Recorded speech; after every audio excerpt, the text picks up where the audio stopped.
জয় গুরু। পরমদয়াল শ্রী ঠাকুরের রাঙ্গারাতুল চরণে আমার কোটি কোটি প্রণাম। ইষ্টপ্রাণ দাদা এবং মায়েরা প্রত্যেকে আমার আনন্দিত। জয় গুরু। সিদ্ধিপথ চ্যানেলে আপনারা সবাইকে স্বাগতম। আজকে ইষ্ট প্রসঙ্গ করব, ঠাকুর পৃথিবীতে কিভাবে এলেন।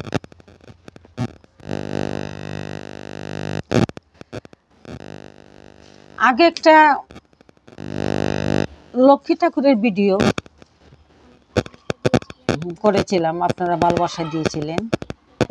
এইভাবে আমাকে ভালোবাসা দিবেন, আমি আপনার ভালোবাসায় আমি প্রেরণা পাব।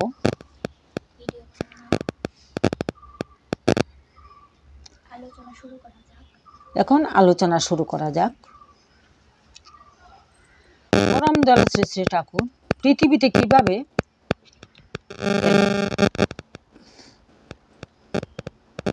পর্ব ৭৭। আমরা যে সঞ্চয় করি, বিপদের সময় যেই সঞ্চয় আমাদের কাজে লাগে, এর জন্য পিঁপড়ের উদাহরণ দেওয়া হয়েছিল। শীতের সময় সে কষ্ট করে খাদ্য সঞ্চয় করে রাখে, যাতে বর্ষার সময়ে কষ্ট করে খাবার আনতে না হয়। আমাদেরকেও জীবন সঞ্চয় করে যাতে রাখতে হয়, সেভাবেই আমরা সঞ্চয় রাখব। বিপদের সময় আমাদেরও যাতে কাজে লাগে। পুণ্যের জোরে এবং পুণ্যের ফলে আমাদের প্রারব্ধ না হতে পারে। পুণ্যের মাধ্যমে আমাদের অশুভ কর্মফল নাশ হতে পারে।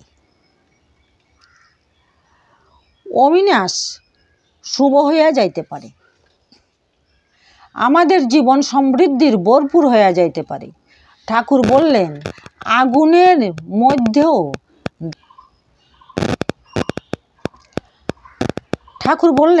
আগুনের মধ্যে দাঁড়িয়ে তুই শান্তি পাবি। তিনি সব কিছু আমাদেরকে দিয়েছেন। অনামী পুরুষ, নামের যিনি মালিক, নামের তিনি প্রতিভু। তিনি মায়ের গর্ভ থেকে নাম করতেন। তিনি নামময় হয়ে কখনো কখনো নাওয়া খাওয়া ভুলে যেতেন। সেই পরম পুরুষ তার জননী দেবীকে একদিন বললেন, মা, তুমি জানো, যখন ধরার বুকে এসেছিলাম, আমি প্রথম সূর্যের কাছে গিয়ে সেখানে কিছু প্রাণী দেখলাম। সেখানকার কোনো কিছুর সাথে কোনো মিল নেই।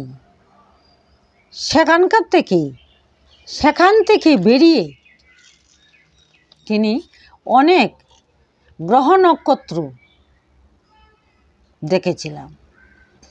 তারপর দেবলোকে দেবতারা আমাকে স্তুতি করলেন।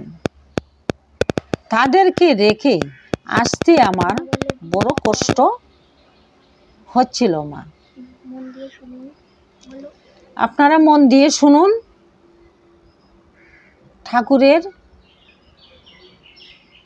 এই বাণী, এবং ঠাকুর কি করেছিলেন আপনারা যদি শুনেন তাহলে আপনারা অবাক হয়ে যাবেন।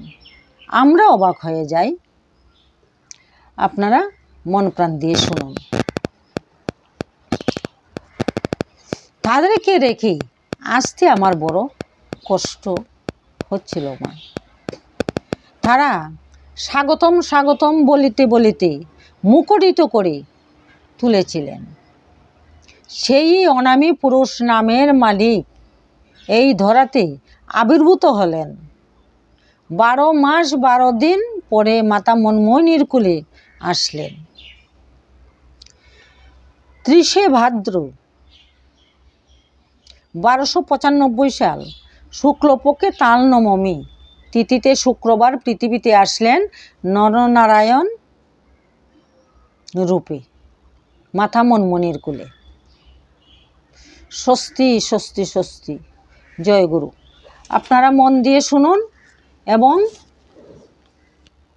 আপনারা শেয়ার করবেন, আপনারা লাইক সাবস্ক্রাইব করবেন। আর আপনারা এই ভিডিওটা মানুষের মোবাইলের মাধ্যমে আপনারা সবার কাছে পৌঁছে দিবেন। এইটাই আমার চাওয়া, সবাই যাতে দেখতে পায়, সবাই যাতে আপনারা আশা করি আপনারা এটুকুই আপনারা করতে পারবেন। আজকের ভিডিও এখানেই রাখলাম। সবাই ভালো থাকেন, সুস্থ থাকেন। জয় গুরু।